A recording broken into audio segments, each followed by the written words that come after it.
Hi ಎಲ್ಲರಿಗೂ ನಮಸ್ಕಾರ. ನಾನು ನಿಮ್ಮ ಮಿಸಸ್ ನಮ್ಮು. ಏನಪ್ಪಾ ಅಂತಂದ್ರ ಎಷ್ಟು ಕಷ್ಟಗಳು ಬರ್ತಾ ಇರ್ತಾವ, ಎಷ್ಟು ಸುಖ ಹಿಂದನ ಇರ್ತದ. ಸುಖ ಬಂದ್ರೂ ಸಾಲಾಗೆ ಇರ್ತಾವ, ಕಷ್ಟ ಬಂದ್ರೂ ಸಾಲಾಗೆ ಇರ್ತಾವ. ಅದಕ್ಕೆ ಉದಾಹರಣೆ ಏನಪ್ಪಾ ಅಂದ್ರೆ ನಮ್ಮ ಜೀವನದಷ್ಟು ಅದಕ್ಕಿಂತ ದೊಡ್ಡ ಉದಾಹರಣೆನ ಇಲ್ಲ ಜೀವನದೊಳಗ. ಪ್ರತಿಯೊಬ್ಬರಿಗೂ ಹೆಂಗ ಅಂತಂದ್ರ ಜೀವನದೊಳಗ ಒಂದು ಇಷ್ಟವಾಗಿರೋ ವ್ಯಕ್ತಿ ಇದ್ದೇ ಇರ್ತಾನಂತ. ಹಂಗ ನನ್ಗ ಈ ಒಂದು ಮಷಿನ್ ಬಹಳ ಅಂದ್ರೆ ಬಹಳ ಖುಷಿ ಕೊಟ್ಟಿರುವಂತ ಫ್ರೆಂಡ್ ಅಂತಾನೆ ಹೇಳ್ಬೋದು. ಫ್ರೆಂಡ್ ಆಗಿರ್ಬೋದು, ತಾಯಿ ಅಂತ ಹೇಳ್ಬೋದು, ದೇವ್ರು ಅಂತಾನು ಹೇಳ್ಬೋದು. ಎಷ್ಟೋ ಕಷ್ಟದ ದಿನದೊಳಗಾಗಿರ್ಬೋದು, ಸುಖದ ದಿನದೊಳಗಾಗಿರ್ಬೋದು, ನಾವು ಬೈಲಿ ಮಾಡ್ಲಿ ಏನ ಅನ್ಲಿ ಸಿಟ್ ಮಾಡ್ಕೊಳಂಗಿಲ್ಲ. ಅದೊಂದು ಖುಷಿ ಕೊಡ್ತೈತಿ. ಏನೋ ಕಷ್ಟ ಇದ್ರು ಅದ್ ಮುಂದೆ ಹೇಳ್ಕೊತೇವಿ ಹಿಂಗ. ಯಾಕಂದ್ರೆ ನೋಡ್ರಿ, ನಾವೇನೋ ಒಂದು ಸ್ಟಿಚ್ ಮಾಡ್ತಿರ್ತೀವಿ, ಸ್ಟಿಚ್ ಮಾಡ್ಬೇಕಾದ್ರೂ ಹಿಂಗಾಯ್ತಲ್ಲ ಹಂಗಾಯ್ತಲ್ಲ ಅನ್ನೋ ಫೀಲ್ ಅವ್ರಿಗೂ ಕೂಡ ಗೊತ್ತಿರ್ತದೆ ಮಷಿನ್ಗಳಿಗೂ ಅಂತ ಅನ್ಕೋತೀವಿ. ಯಾಕಂದ್ರೆ ಕಲ್ನು ಕರಗ್ತದಂತ ಮನ್ಸಿನ ಮಾತಿಗೆ. ಹಂಗ ನಾವು ಆ ಫೀಲನ್ನ ಆ ಮಷಿನ್ ಜೊತೆ ಇಟ್ಕೊಂಡಿರ್ತೀವಿ. ಇದ ಮಷಿನ್ ನೋಡ್ರಿ, ನಾನು ಭಾಳ ಅಂದ್ರೆ ಭಾಳ ಇಷ್ಟಪಟ್ಟು ತೊಗೊಂಡಿರೋವಂಥ ಮಷಿನ್. ಅಷ್ಟ ಕೆಲಸ ಮಾಡ್ತು, ಅಷ್ಟ ನನಗೆ ಹೆಲ್ಪನ್ನು ಮಾಡ್ತು. ನನ್ನ ಟೈಮ್ ಸರಿ ಇಲ್ಲಪ್ಪ, ಕೈ ಒಳಗೆ ದುಡ್ಡಿಲ್ಲ ಅಂತಂದಾಗೂ ಬೆನ್ನ ಹಿಂದೆ ನಿಂತ್ಕೊಂಡು ನನಗೆ ಭಾಳ ಅಂದ್ರೆ ಭಾಳ ಸಪೋರ್ಟನ್ನು ಕೊಡ್ತು. ಇದರಿಂದ ನಾನು ಇದಕ್ಕೆ ಏನಂದ್ರೆ ಒಂದು ದೇವ್ರ ಸ್ಥಾನದೊಳಗನೆ ಇಡಕ್ಕೆ ಇಷ್ಟಪಡ್ತೀನಿ. ಅಷ್ಟು ಪ್ರೀತಿನ ಈ ಮಷಿನ್ ನನಗೂ ಕೊಟ್ಟದ. ನಾನು ಅದಕ್ಕೆ ಅಷ್ಟ ಪ್ರೀತಿನೂ ಕೊಡಬೇಕಲ್ಲ, ಹಾಗಾಗಿ ಅಷ್ಟು ಚಂದ ನೋಡ್ಕೋತೀನಿ ಮಷಿನ್ನ. ವ್ಯಕ್ತಿಗಳು ಅಂತ ಬಂದಾಗ ಈಗ ಯಾರು ಮನುಷ್ಯರಾಗಿರ್ಬೋದು, ಸಂಬಂಧಿಕರಾಗಿರ್ಬೋದು, ಯಾರೂ ಹೆಲ್ಪ್ ಮಾಡೋಂಗಿಲ್ಲ. ಕಷ್ಟ ಅಂತ ಬಂದ ತಕ್ಷಣ ಓಡೋಗ್ಬಿಡ್ತಾರೆ. ಅಂಥ ಸಂದರ್ಭದೊಳಗೆ ಈ ಮಷಿನನ್ನು ಹಿಂದೆ ನಿಂತ್ಕೊಂಡು ಕಷ್ಟ ಅಂತಲ್ಲ, ಸುಖ ಅಂತಲ್ಲ, ಹಗಲು ಅಂತ ಇಲ್ಲ, ರಾತ್ರಿ ಅಂತ ಇಲ್ಲ, ಅಷ್ಟು ದುಡಿದು ನನಗೆ ಏನಂದ್ರೆ ಅಷ್ಟು ಹೆಲ್ಪನ್ನು ಮಾಡ್ತಿ ಈ ಮಷಿನ್. ಹಾಗಾಗಿನ ಅಷ್ಟು ಪ್ರೀತಿ ಈ ಮಷಿನ್ ಅಂದ್ರೆ ನನಗೆ. ಒಂದೊಂದು ದಿನ ಕೈ ಒಳಗೆ ದುಡ್ಡು ಇರ್ತಿರ್ಲಿಲ್ಲ, ಒಂದೊಂದು ದಿನ ಏನೋ ತಿಂದ್ವೇನೋ, ಒಂದಿನ ಹಾಗೆ ಇದ್ವೇನೋ ಅಂತ ಅನ್ನೋಂಗೆ ಆಗ್ತಿತ್ತು. ಅಂಥ ಸಿಚುವೇಶನ್ ಒಳಗೆ ನಾನು ಮಷಿನ್ ತೊಗೊಂಡಿರಲಿಲ್ಲ. ಆವಾಗ ತೊಗೊಂಡ್ಮೇಲೆ ಅನ್ನಿಸ್ತು, ಈ ಒಂದು ಬುದ್ಧಿ ನನ್ನ ಫಸ್ಟಿಗೆ ಬಂದಿತ್ತು ಅಂದ್ರೆ ಈ ತಾಯಿ ನನಗೆ ಯಾವಾಗಲೂ ಕೈ ಹಿಡಿತಿದ್ಲಲ್ಲ ಅಂತ ಅನ್ನಿಸ್ತಿತ್ತು. ಅಷ್ಟು ಒಂದು ಏನಂದ್ರೆ ಜೀವನದೊಳಗೆ ಹೆಲ್ಪ್ ಮಾಡ್ಯದ ಅಂತಲೇ ಹೇಳ್ಬೋದು. ಈ ಒಂದು ಕತ್ರಿ, ಈ ಒಂದು ಮಷಿನ್ ಸಾಕು ನೋಡ್ರಿ. ಏನಂದ್ರೆ ಯಾವ ಒಂದು ಇನ್ವೆಸ್ಟ್ಮೆಂಟ್ನೂ ಬೇಡ. ಎರಡು ನಮಗೆ ಅಷ್ಟು ಅನ್ನನ ಹಾಕ್ಯದ ಅಂತಲೇ ಹೇಳ್ಬೋದು. ಎಲ್ಲರೂ ಹೆಂಗದಿರಿ? ನಾನಂತೂ ಸೂಪರ್ ಅದೀನಿ. ನಾನು ನಿಮ್ಮ ಪ್ರೀತಿಯ ಮಿಸಸ್ ನಮ್ಮು ಶೆಟ್ಟಿ. ಏನಪ್ಪಾ ಇದು ಇವತ್ತು ಹೊಸ ವಿಡಿಯೋ ಏನದ, ಯಾವುದ್ರ ಬಗ್ಗೆ ಅದ? ಸೊ ಕಂಪ್ಲೀಟ್ ವಿಡಿಯೋನ ನೋಡ್ರಿ. ಇನ್ನು ಯಾರು ನನ್ನ ಚಾನಲ್ಗೆ ಹೋಗಿ ಸಬ್ಸ್ಕ್ರೈಬ್ ಮಾಡ್ಕೊಂಡಿಲ್ಲ, ಮೊದಲು ಹೋಗಿ ಸಬ್ಸ್ಕ್ರೈಬ್ನ ಮಾಡ್ಕೊರಿ. ಹಂಗೆ ಆಲ್ ಅನ್ನೋ ಆಪ್ಷನ್ನ ಕೊಡೋದನ್ನ ಮರಿಬೇಡ್ರಿ. ಯಾಕಂದ್ರೆ ಹೇಳ್ತಾ ಇರ್ತೀನಿ, ನನಗೆ ನೋಟಿಫಿಕೇಶನ್ ಬರಾಕತ್ತಿಲ್ಲ ಅಂತಂದ್ರೆ ಪ್ರಾಬ್ಲಮ್ ಏನಪ್ಪಾ, ನಿಮ್ಗೆ ನೋಟಿಫಿಕೇಶನ್ ಬರಾಕತ್ತಿಲ್ಲ ಅಂತಂದ್ರೆ ನಿಮ್ಗೆ ಆಲ್ ಅನ್ನೋ ಆಪ್ಷನ್ ಕೊಟ್ಟಿಲ್ಲ ಅಂತಂದ್ರೆ ನೋಟಿಫಿಕೇಶನ್ ಎಲ್ಲಿಂದ ಬರ್ತದ? ಸೊ ಹೋಗಿ ಮೊದಲು ನೋಟಿಫಿಕೇಶನ್ನ ಫಸ್ಟ್ ಕೊಡ್ರಿ, ಆಲ್ ಅಂತ ಹೇಳಿ. ನೆಕ್ಸ್ಟ್ ಬರುವಂಥ ವಿಡಿಯೋ ನಿಮ್ಗೆ ಫಸ್ಟ್ ಬರ್ತದೆ. ಹಂಗೆ ಎಲ್ಲ ಒಂದು ವಿಡಿಯೋಸ್ನ ನೋಡ್ರಿ, ಸಪೋರ್ಟನ್ನು ಮಾಡಿರಿ. ಇಷ್ಟ ಆದ್ರೆ ಲೈಕ್ನ ಮಾಡಿರಿ, ಫ್ರೆಂಡ್ಸಿಗೆಲ್ಲ ಶೇರ್ನ ಮಾಡಿರಿ. ಟೈಮ್ ಕೆಟ್ಟಿದ್ದಾಗಲೇ ಗೊತ್ತಾಗೋದು ಯಾರು ಒಳ್ಳೆಯವರು ಯಾರು ಕೆಟ್ಟವರು ಅಂತ ಅನ್ನೋದು ಸಹಜವಾದ ಮಾತು. ಯಾಕಂದ್ರೆ ಕಷ್ಟ ಬಂದಾಗ ಬೆನ್ ಹಿಂದೆ ಯಾರು ನಿಂತ್ಕೋತಾರ, ನಮ್ಗೆ ವ್ಯಕ್ತಿನ ಆಗಿರ್ಬೋದು, ಯಾವುದೋ ಒಂದು ವಸ್ತುನ ಆಗಿರ್ಬೋದು, ಯಾರು ಅಂದ್ರೆ ಆ ಒಂದು ಸಮಯಕ್ಕೆ ಯಾರು ನಮ್ಗೆ ಹೆಲ್ಪ್ ಮಾಡ್ತಾರಲ್ಲ ಅವರ ದೇವರು ಅಂತ ಹೇಳಿ ನಾವು ಭಾವಿಸ್ತೀವಿ. ಹಂಗೆ ಈ ಒಂದು ಮಷಿನ್ ಏನದಲ್ಲ, ಸ್ಟಿಚಿಂಗ್ ಮಷಿನ್, ನನ್ಗೆ ದೇವರು ಅಂತಾನೆ ಹೇಳ್ಬೋದು, ಇನ್ನೊಂದು ತಾಯಿ ಅಂತಾನೂ ಹೇಳ್ಬೋದು. ಅಷ್ಟು ಒಂದು ನನ್ನ ಆಸರೆ ಆಗಿ ನನ್ಗೆ ಕೈ ಹಿಡಿತಾ ಬಂತು ಇಷ್ಟು ದಿನ. ಆದ್ರೂ ಇವಾಗಲೂ ಕೂಡ ನಾನು ಏನೋ ಸ್ಟಿಚ್ ಮಾಡಿದ್ರು ಏನಂದ್ರೆ ಕೈಯಲ್ಲಿ ದುಡ್ಡು ಇಲ್ಲಪ್ಪ ಅಂತಂದ್ರು ಕೈಯಲ್ಲಿ ಏನೋ ಒಂದು ರೀತಿ ದುಡ್ಡು ಬರೋ ಹಂಗೆ ಮಾಡುವಂಥ ಕೆಪಾಸಿಟಿನೂ ಆ ಮಷಿನ್ಗೆ ಐತಿ. ಹಾಗಾಗಿ ಅಷ್ಟು ಪ್ರೀತಿಯಿಂದ ನಾನು ಅದನ್ನ ಇಟ್ಕೊಂಡಿನಿ, ಅಷ್ಟ ಪ್ರೀತಿನ ಕೊಡ್ತೀನಿ. ಎಲ್ಲಾದ್ರೂ ಹೋದ್ರೂ ನನ್ನ ಮಷಿನ್ ಇಲ್ಲಲ್ಲಪ್ಪ, ಇಲ್ಲಿ ಬಂದ್ರೆ ಇಲ್ಲಿ ಏನಾದ್ರು ತೊಗೊಂಡು ಬಂದ್ರೆ ಸ್ಟಿಚ್ ಮಾಡ್ತಿದ್ದೆ. ಎಲ್ಲರೂ ಕೇಳ್ತಿರ್ತಾರೆ, ಏನು ತೊಗೊಂಡು ಬಂದಿದ್ರಿ ಸ್ಟಿಚ್ ಮಾಡ್ತಿದ್ರಿ ಅಂತ ಹೇಳಿ. ಆ ಒಂದು ಫೀಲ್ ಮಕ್ಳು ಕೇಳ್ತಾರಲ್ಲ ಗೊತ್ತಿಲ್ಲ, ಬಟ್ ಅಷ್ಟು ಒಂದು ಅಟ್ಯಾಚ್ಮೆಂಟ್ ಈ ಮಷಿನ್ ಜೊತೆ ನನಗದ. ಈ ಒಂದು ಮಷಿನ್ ನನ್ನ ಜೀವನಾನ ಎಷ್ಟು ಒಂದು ಏನಂದ್ರೆ ಇಂಪ್ರೂವ್ ಮಾಡ್ತು ಅಂತ ಅಂದರೆ ನಿಜ ಹೇಳಬೇಕು. ನಾನು ಅಷ್ಟು ಒಂದು ನನಗೆ ಕಷ್ಟ ಬಂದ್ರೂ ಇದ್ರ ಮುಖಾನ ನೋಡಿ ನಾನು ಖುಷಿನ ಪಡ್ತಾ ಇದ್ದೆ. ಅಷ್ಟು ಒಂದು ಖುಷಿನ ಕೊಡುವಂಥ ನನ್ನ ಮಷಿನ್, ಆ ಒಂದು ಪ್ರೀತಿ, ಆ ಒಂದು ಅಟ್ಯಾಚ್ಮೆಂಟ್ ಭಾಳ ಅಂದ್ರೆ ಭಾಳ ಅದು ಎಲ್ಲರಿಗೂ ಗೊತ್ತಿರ್ಬೋದು. ಇವತ್ತೇನಪ್ಪ ನನ್ನ ಹತ್ರ ದುಡ್ಡಿಲ್ಲ ಅಂತಂದ್ರೂ ಒಂದೆರಡು ಬ್ಲೌಸ್ ಹೊಲಿದ್ರೂ ಬರೋವಂಥ ಅಂತ ತಂದು ಕೊಡೋವಂಥ ಲಕ್ಷ್ಮಿ ಅಂತಲೇ ಹೇಳ್ಬೋದು ಅಕ್ಕಿ. ಅಷ್ಟು ಒಂದು ತಾಯಿ ಥರನ ಒಂದು ಫ್ರೆಂಡು ಹೌದು, ತಾಯಿನೂ ಹೌದು. ಪ್ರತಿ ಸಲನೂ ಹೇಳ್ತೀನಿ ನಾನು, ಅಷ್ಟು ಒಂದು ಪ್ರೀತಿನ ಕೊಟ್ಟಾಳ ಆ ತಾಯಿ ನನಗೆ.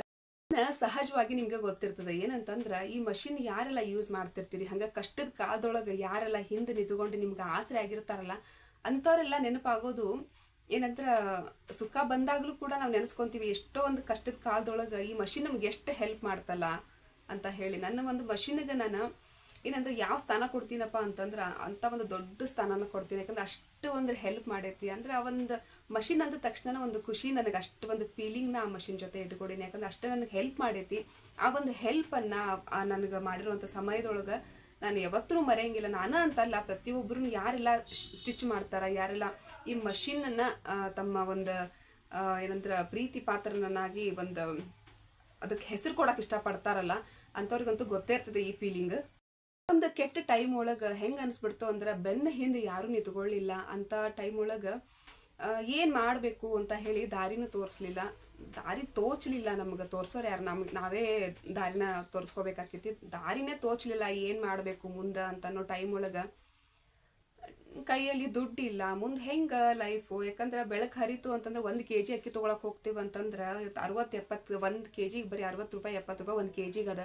ಬರೀ ಅಕ್ಕಿದ ಒಂದು ಜೀವನ ನಡೆಯಂಗಿಲ್ಲ. ಎಲ್ಲ ಪ್ರತಿಯೊಂದೂ ಇವತ್ತು ಬರೀ ನಾವು ಗಂಡನ ಸ್ಯಾಲ್ರಿ ಒಳಗನ ಅಂದ್ರೆ ಗಂಡನ ಒಂದು ಇದ್ರೊಳಗನ ಇನ್ಕಮ್ ಒಳಗನ ಬದುಕ್ತೇವೆ ಅಂತಂದ್ರೂ ನಡೆಯಂಗಿಲ್ಲ. ಮಕ್ಳು ಫೀಸು ಅದು ಇದು ಅಂತ ಹೇಳಿ ಎಷ್ಟೋ ಇದ್ರೂ ಇಲ್ಲ ಕಡಿಮೆನ ಬೀಳ್ತೈತಿ. ಆದ್ರೆ ಒಂದೊಂದು ಸಿಚುವೇಶನ್ ಅಂತ ಬರ್ತಾವ, ಸ್ವಲ್ಪ ಆ ಒಂದು ಸಿಚುವೇಶನ್ ಒಳಗೆ ಕಷ್ಟದ ಸಮಯ ಅಂತ ಬರ್ತಾವ.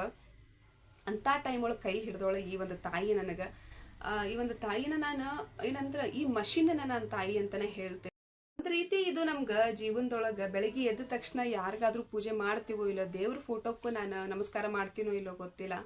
ಆದರೆ ಈ ಮಷಿನ್ ಮಾತ್ರ ನಾನು ಈ ಸ್ಟಿಚಿಂಗ್ ಮಷಿನಿಗೆ ಮಾತ್ರ ನಾನು ಎದ್ದ ತಕ್ಷಣನೇ ನಮಸ್ಕಾರ ಮಾಡ್ತೀನಿ. ಯಾಕಂದ್ರೆ ಅಷ್ಟೊಂದು ಜೀವನಾನ ಕಟ್ಟಿಕೊಟ್ಟೈತೆ ನನಗೆ, ಮುಂದೆ ಬದುಕೋ ಅಂತ ಹುಮ್ಮಸ್ಸನ್ನ ತುಂಬೈತಿ ಈ ಮಷಿನ್ನ.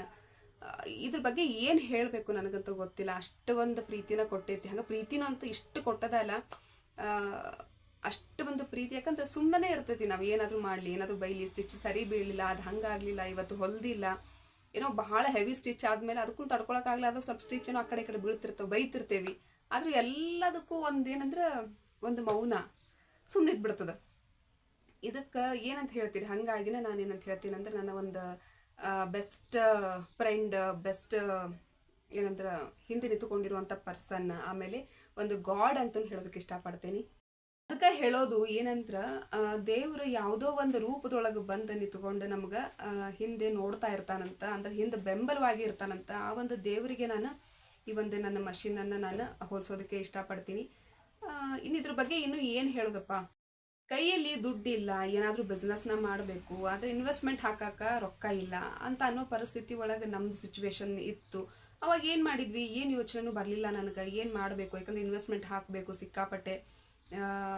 ಇನ್ವೆಸ್ಟ್ಮೆಂಟ್ ಹಾಕಿದ್ರೆ ಯಾವುದೋ ಒಂದು ಬಿಸ್ನೆಸ್ಗೂ ಕಾಂಪಿಟೇಷನ್ ಭಾಳ ಅದ. ನಾವು ಇದನ್ನ ಮಾಡ್ತೀವಿ ಅಂತಂದ್ರೆ ಅದಕ್ಕೆ ಇನ್ನೊಂದು ಕಾಂಪಿಟೇಷನ್ ಸಿಕ್ಕಾಪಟ್ಟೆ ಐತಿ, ಗಳಿಕೆ ಅನ್ನೋದು ಕಡಿಮೆ ಅದ. ಇಂಥ ಸಿಚುವೇಶನ್ ಒಳಗೆ ಏನಂದ್ರೆ ನಾನು ಕೈ ಹಿಡ್ದಿದ್ದೆ ಈ ನನ್ನ ಪ್ರೀತಿಯ ಮಷಿನ್, ಈ ನನ್ನ ತಾಯಿ ಮಷಿನ್ ಅಂತ ನಾ ಹೇಳ್ಬೋದು. ಅಷ್ಟು ಒಂದು ಬೆನ್ನೆಲುಬಾಗಿ ನಿಂತ್ಕೊಂಡು ಏನಂದ್ರೆ ಎಷ್ಟೆಲ್ಲ ಸ್ಟಿಚ್ ಮಾಡ್ತಿದ್ದೆ, ನನಗೆ ಒಂಥರ ವಿಚಿತ್ರ ಅನ್ನಿಸ್ತದೆ. ಏನಂದರೆ ಫಿಟ್ಟಿಂಗ್ ಆಗಿರ್ಬೋದು, ಬ್ಲೌಸ್ ಸ್ಟಿಚಿಂಗ್ ಆಗಿರ್ಬೋದು, ಪ್ರತಿಯೊಂದನ್ನು ಹಗಲು ರಾತ್ರಿ ಮಾಡ್ತಾ ಇದ್ದೆ. ಇವಾಗ ಏನಂದರೆ ಸ್ವಲ್ಪ ರೆಸ್ಟ್ ಬೇಕು ಅಂತ ಹೇಳಿಬಿಟ್ಟಿರೋದು. ಬಟ್ ಆದ್ರೂ ಎಲ್ಲೋ ಹೋದ್ರು ಎಲ್ಲೋ ಬಂದರೂ ನನಗೆ ಮಷಿನ್ ಬಗ್ಗೆ ಏನಂದ್ರೆ ಚಿಂತೆ ಬಿಟ್ಟು ಬಂದನಲ್ಲ ಅಂತನೋ ಒಂದು ಫೀಲ್ ಮಾತ್ರ ಭಾಳ ಅಂದ್ರೆ ಭಾಳ ಉಳಿದ್ಬಿಡ್ತದೆ. ಯಾವುದೋ ಒಂದು ಬಿಸ್ನೆಸ್ನ ಮಾಡ್ತೇವಪ್ಪ ಅಂತಂದ್ರೆ ನಿಮ್ಗೆ ಗೊತ್ತಲ್ಲ, ಸಿಕ್ಕಾಪಟ್ಟೆ ಅಮೌಂಟ್ ಬೇಕು. ಅಷ್ಟು ಅಮೌಂಟ್ ಎಲ್ಲಿಂದ ತೊಗೊಂಡು ಬರೋದು ಅನ್ನೋದು ವಿಚಾರ ಇತ್ತು ನಮ್ಗಾತು, ನಮ್ಮ ಮನೆಯವ್ರಿಗಾತು. ನಾನೇನು ಮಾಡೋದು, ಮನೆ ಒಳಗನ ಈಗ ವರ್ಕ್ ಫ್ರಮ್ ಹೋಮ್ ಹುಡ್ಕಕ್ಕೆ ಹೋಗ್ತೀನಿ. ಅದಕ್ಕೆ ಏನಾದರೂ ಒಂದು ಫ್ರಾಡ್ ಇರ್ತಾವ. ಏನಾದರೂ ದುಡ್ಡು ಇಲ್ಲ, ಫಸ್ಟ್ ನೀವು ಅಕೌಂಟ್ ನಂಬರ್ ಹೇಳ್ರಿ, ನಾವು ಇದನ್ನು ಮಾಡಿಬಿಡ್ತೀವಿ, ನಾವು ಹಂಗೆ ಹಿಂಗೆ ಅಂತೇಳಿ ಬ್ಯಾಡ ಫ್ರಾಡ್ ಅನಿಸಿ ಕೈ ಬಿಟ್ಬಿಟ್ಟೆ. ವರ್ಕ್ ಫ್ರಮ್ ಹೋಮ್ ಹುಡುಕಿ ಸಾಕಾತ ನನಗೂ. ಅದಕ್ಕೆ ಬೇಡ ಇದು ಅಂತ ಹೇಳಿ ಈ ಮಷಿನ್ ನಂಬ್ಕೊಂಡ ಬಂದೆ. ಬಟ್ ಈ ಮಷಿನ್ದ ಏನು ಫ್ರಾಡ್ ಆಗಕ್ಕೆ ಸಾಧ್ಯ ಹೇಳ್ರಿ? ಭಾಳ ಅಂದ್ರೆ ಕಷ್ಟಪಟ್ಟು ದುಡಿತದ, ಅಷ್ಟ ಸುಮ್ಮನೆ ಒಂದು ಮೂಲಿ ಒಳಗೆ ಇರ್ತದೆ. ಏನಂದ್ರೆ ಬೆಸ್ಟ್ ವರ್ಕ್ ಫ್ರಮ್ ಹೋಮು ಅದು ಇದು ಅಂತ ಹೇಳಿ ಹೆಣ್ಮಕ್ಳು ಹುಡುಕ್ತಿರ್ತಿರಲ್ಲ, ಅದಕ್ಕೆಲ್ಲ ಬಿಟ್ಟು ಸುಮ್ಮನೆ ಸ್ಟಿಚಿಂಗ್ನ ಕಲೀರಿ, ಬೇಕಾದಂಗೆ ಸ್ಟಿಚಿಂಗ್ನ ಮಾಡಿರಿ. ಆ ತಾಯಿ ನಿಜವಾಗ್ಲೂ ಕೈ ಹಿಡಿತಾಳೆ ನಿಮ್ಗೆ. ಇನ್ವೆಸ್ಟ್ಮೆಂಟ್ ಮಾಡಬೇಕು ಸಿಕ್ಕಾಪಟ್ಟೆ, ಇದಕ್ಕೆ ಏನೋ ಒಂದು ನಾವು ಬಿಸ್ನೆಸ್ನ ಮಾಡ್ತೀವಿ. ಗೌರ್ಮೆಂಟ್ ನೌಕರಿ ಇರೋರಂತೂ ಪುಣ್ಯ ಮಾಡ್ಯಾರ, ಅವ್ರಿಗೆ ಏನಂದ್ರೆ ತಿಂಗಳ ಸ್ಯಾಲ್ರಿ ಬಂದುಬಿಡ್ತೈತಿ. ಇನ್ನು ನಾವು ಇನ್ವೆಸ್ಟ್ಮೆಂಟ್ ಮಾಡಬೇಕು, ಯಾವುದಾದ್ರೂ ಒಂದು ಬಿಸ್ನೆಸ್ನ ಸ್ಟಾರ್ಟ್ ಮಾಡಬೇಕು, ಯಾವುದೋ ಒಂದು ಮಾಡ್ಕೋತೇವೆ ಅಂತ ತಿಳ್ಕೊರೋದು. ಕಾಂಪಿಟೇಷನ್ ಇರೋದ್ರಿಂದ ಈ ಒಂದು ಬಿಸ್ನೆಸ್ ಕೈ ಹತ್ತೈತಿ, ಒಂದು ಬಿಸ್ನೆಸ್ ಕೈ ಹತ್ತಂಗಿಲ್ಲ. ಆಮೇಲೆ ಅದೇನಾದ್ರೂ ಲಾಸ್ ಆಯ್ತು ಅಂದ್ರೆ ಆ ರೊಕ್ಕನೂ ಹೋತು, ಈ ಕಡೆ ಬಿಸ್ನೆಸ್ಸು ಹೋತು, ಜೀವನ ಮಾತ್ರ ಏನಂದ್ರೆ ದಾರಿ ಪಾಲಾತ ಅನ್ನೋಂಗೆ ಆಗ್ಬಿಡ್ತೈತಿ. ಅಂಥದಕ್ಕೆ ಏನು ಹೇಳ್ತೇನಂತಂದ್ರೆ, ಮನೆಯೊಳಗೆ ಅದೀರಿ ಗೃಹಿಣಿಯರಂತಂದ್ರೆ ಈ ಒಂದು ಬರೀ ಒಂದು ಮಷಿನ್ನ ತೊಗೊಂಡು ಬಂದು ಸ್ಟಿಚ್ನ ಮಾಡ್ಕೋರಿ, ಬೇಕಾದಂಗೆ ನೀವು ಗಳಿಸ್ಕೋಬೋದು. ಬಟ್ ಸ್ಟಿಚಿಂಗ್ ಕಲ್ತಿದ್ರೆ ಮಾತ್ರ ಹೇಳ್ತೇನೆ ನಾನು. ಬಟ್ ಎಲ್ಲರೂ ಏನು ಹೋಗಿ ನೀವು ಟೈಲರ್ ಆಗ್ಬಿಟ್ರಿ ಅಂತ ಹೇಳಂಗಿಲ್ಲ. ಕಲ್ಕೋರಿ ಸ್ಟಿಚಿಂಗ್ನ, ಆಮೇಲೆ ಸ್ಟಿಚ್ನ ಮಾಡಿರಿ, ಹಂಗೆ ಅಷ್ಟ ಕೈ ಹಿಡಿತಾಳೆ ತಾಯಿ ನಿಮ್ಗೆ.